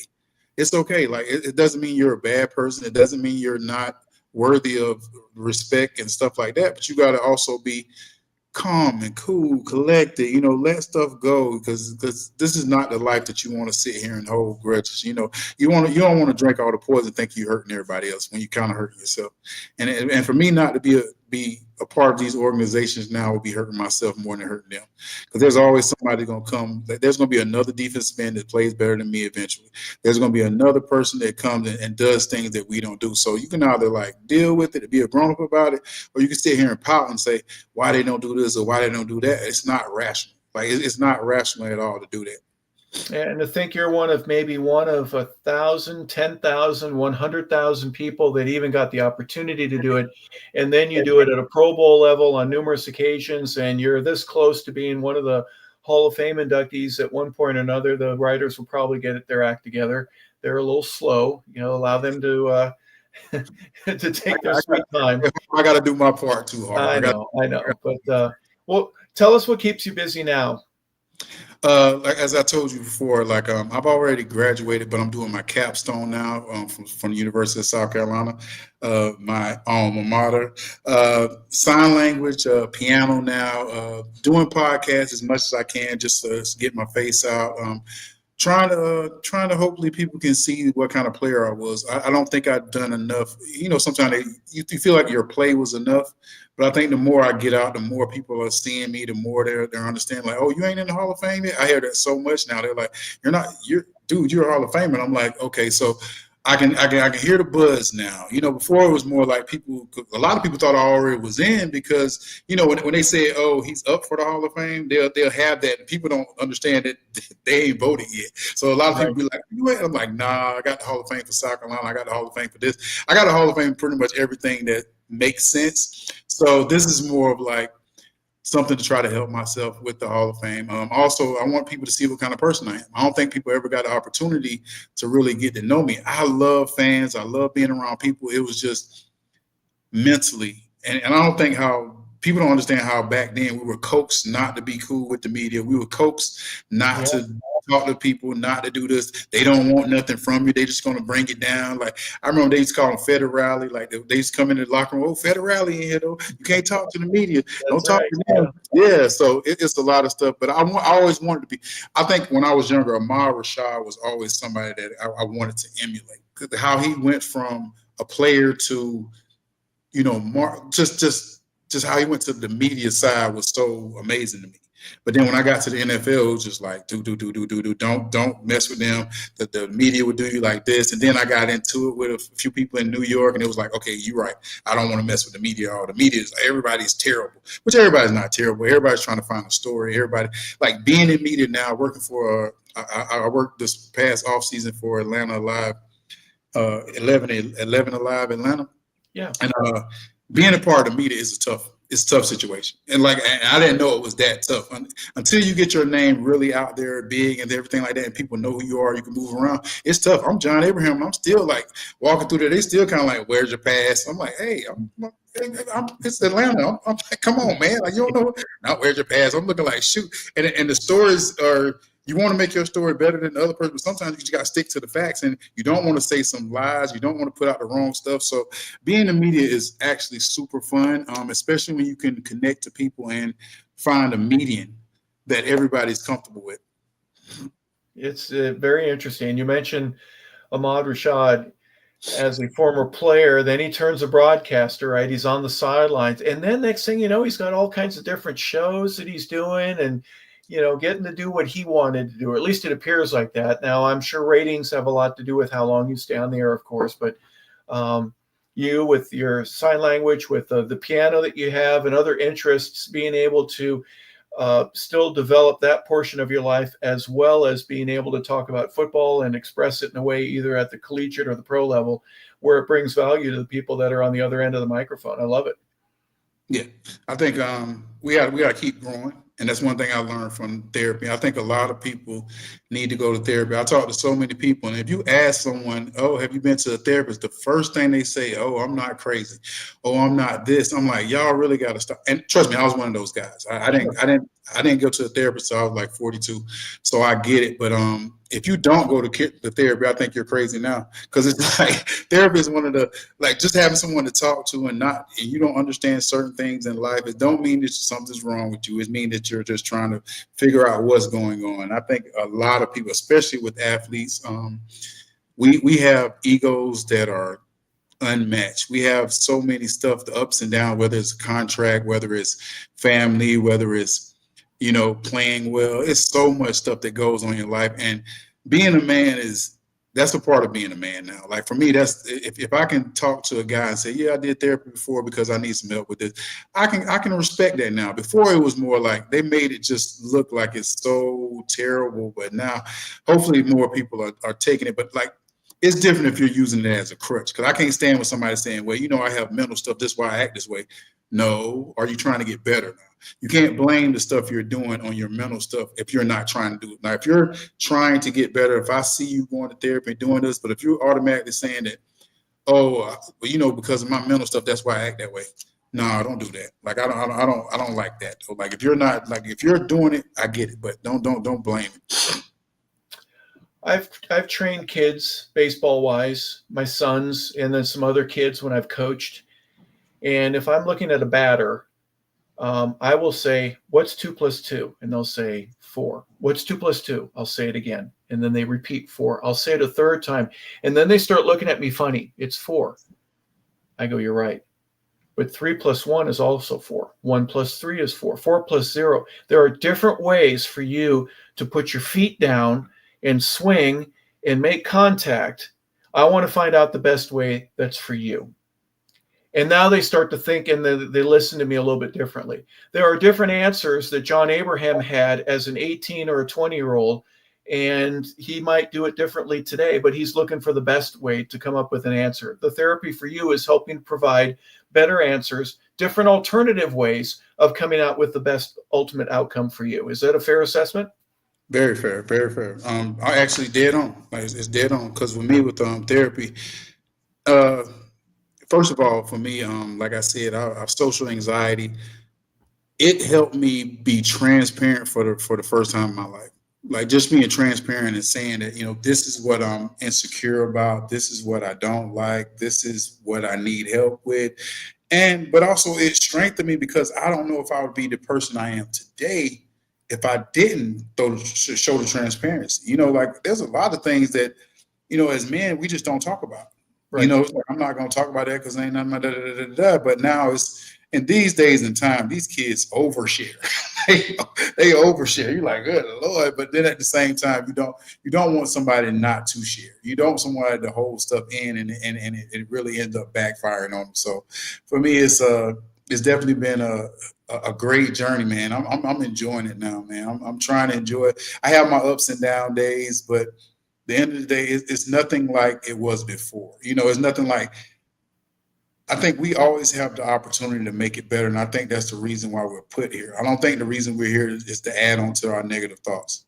I think the reason we're here is to see what the problem is. Like you said, 3 + 1, 4 + 0. It's all kind of things. Just because it's not going like you want it, don't mean you have to keep adding on to it. Your catalyst should be like. We played sports. How many times did we fail at a game? Like we lost so many games. We lost so many plays. You didn't win every play. I said, I got to do the same thing in life. Every day is not a bad day. Every day is a good day for me now because I made it to another day. Yeah, and the anxiety from a kid's perspective of how do I come up with a better answer than the one that I just picked? And being able to share that and talk about other experiences and being able to provide enhancing outcomes, ones that make you better and then help others as well. And being able to understand that, I think, from an early age, not just you specifically, John, a lot of folks don't know how to handle it. You've learned that I am going to evaluate this and I'm going to get better. I'm going to look at it. I'm going to analyze it. And then I'm going to work on improving my life so that I don't have one. I'm going to conquer a weakness, and that's as athletic as you can get, right? Right. Congratulations with you with all of that. I appreciate it really, and it's not easy to share some of that at times, but the fact that you were able to feel comfortable enough to do that there, we value that tremendously. So you've got a lot of podcasts that you're doing right now, 11 Alive, football season's coming up here in the very near future. Your sign language, you're learning how to do that. You're playing piano. God bless you with that. I love the musical aspect of it. We should talk about that on another occasion, but so many things going on in your life right now. Yeah. And everything is well. Everything is going good. I think the biggest part is being a father, being a more family man all around with my mom. You still have time. I don't know who's out there, and a lot of people feel like they can't repair relationships. They feel like the relationships are pointless. It only takes one day to start. Like it takes one day to start. Like there are so many people out here that when I talk to people now, it's just like with a different mindset. Like, oh well, I can't talk to my sister anymore. Me and her will never be. Have you made the steps to try? Oh yeah, but they're never gonna. Trust me, just keep trying. Like just keep. If it's worth it, just keep trying. And I think that's something that we as men, that's what we're supposed to do. Like I know we don't see that, but there's really no guidebook to being a man. Like you have different things going in your life. I always thought it was because people come and say this is what a real man does this. I'm like. A real man has layers. A real man does way more than you think. Like a real man has to sit there and suffer through a lot of things, but you don't have to suffer if you put your foot into some situation that can help you through it. Like, but if you sit there and suffer, you don't have to do that thing. And I think that's an attribute for me that I'm building it to now. Like, just because you're going through, you don't have to go through this. You don't have to sit and just suffer through things. You can actually do something to help yourself through this. You don't have to do this. And I think a lot of men have to be more, even if you don't want to talk to your homeboy, even if you don't want to talk to your friend, just call like a therapist, like, and just vent. I don't think people understand how important venting is. Venting might be the most, like when I first started, it was just like straight venting. Oh, I hate this. I hate this. I did something called a trauma egg. I don't know if you ever heard of it though, but it was like literally you draw an egg, you write childhood trauma, you write your parents, you write everything that you felt like was bad for you. You just write it all. And when I say it, and then you have to say it in front of people that you don't know. Like you have to like just literally just tell people what you went through. And when I say the transparency just makes everything come to a different level. Like I know everybody goes through certain things. Everybody has stuff they don't want to talk about. But when you get it out, it's just a whole different view of life, man. Absolutely. So it sounds to me, John, like you're learning a little bit of wisdom, and you're also getting some leadership that's a part of the results that you're able to find. That it comes more quickly as well, as you're able to recognize certain things that are happening in your life, as well as what others. You're able to recognize certain things and, hey, man, I can tell you're hurting right now. It's okay. Right. You know what I mean? Your ability to be able to share and express that with others. And actually finding enjoyment in it. Finding enjoyment in being there for people and being able to talk to people. A lot of people say, oh man, you got so much good going on now. I'm like, I said, the biggest thing about this situation I'm going through that really helps me is being able to talk to people and help people out of it, because talking to yourself like you talk to a friend is probably the most important thing you need to do. And that's what I've learned. So when I talk to my friends, it's almost like talking to myself. Like my friends are going through stuff. Like, bro, you don't need to do that. You try this right here. It's going right back into my head. Like you're telling them this, you do the same thing for yourself. Mm-hmm. So that helps me out so much more. Like when people call about it, and first of all, it gives me a lot of gratitude that people can see that I'm really doing better and just want to know like how I did it or what I've done. But also, like I said, I'm taking everything I'm saying to them and I'm taking it into light for myself. It's amazing now. What a great journey. We've had enough time here today, and I want to be respectful of your time, John, to learn a little bit more about you, the great gratitude, the value that is brought, not just from an interview talking about being at Timmonsville or Lamar High and from Timmonsville all the way through to where you are right now. We appreciate it greatly. So John Abraham has been our guest today, and we want to say thank you, especially for the time and the insight that we've gotten here today. John, last words, anything before we go? Just thank you. Thank you for reaching out. Thank you for having me on the podcast. Like all these things help me. Like all these things help me, and hopefully I can, if it's only one person hears it and they feel something that they can gain from this, that is what I kind of strive for now. So I appreciate you reaching out, and I appreciate you having me on the podcast. And anytime you need me, I'm here, man. Well, thank you so much. I want to say thank you to John Abraham for being a guest today and sharing a little bit more than just a few things that you would want to get out of an analysis regarding a football game or a defensive move that he would create, but a little bit deeper today. So thank you for that, John. Logan Landers has been our producer and engineer. And so for Harper LeBel, Vincent Turner, who hasn't been with us here today, will join us again next week. We just want to say thank you for tuning into 100 Yards of Football. We greatly appreciate it. Today has been our interview with Falcon legend, a Jet legend, a South Carolina Gamecock legend, an Arizona Cardinal legend, and a Timmonsville, South Carolina legend, John Abraham. Thank you so much, everybody. We appreciate you being a part of today's show. Have a fantastic rest of your day.